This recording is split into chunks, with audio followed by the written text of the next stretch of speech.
Wisconsin leads the nation in fall-related deaths. It's important to talk about this as we move into winter, especially for people who are over 60. They're at a higher risk of falling, and we have Kristen Allen joining us live this morning outside of Green Bay Fire Station. So what can people do now to prevent a fall, Kristen?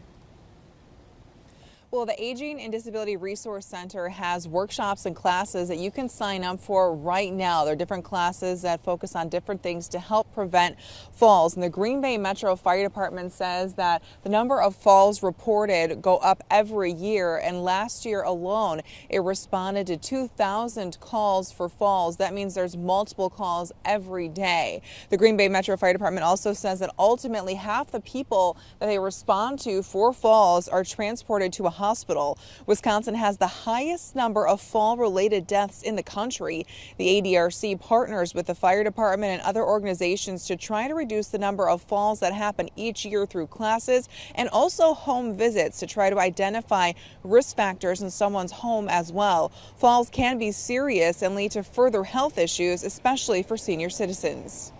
Somebody's in a car accident, a lot of times they're very sore the days after. The kind of same thing happens with falls. So yes, we do go on a lot of calls where somebody fell, maybe bruised their knee, they're okay, but unfortunately we do go on a lot of serious ones, and some of that could be head injuries from hitting their head on the way down. The next falls prevention class is at the ADRC on October 2nd in Green Bay. We also will have a link on our website, WBAY.com, with a list of other resources and upcoming classes and workshops. Reporting live in Alloway, Kristen Allen, Action 2 News.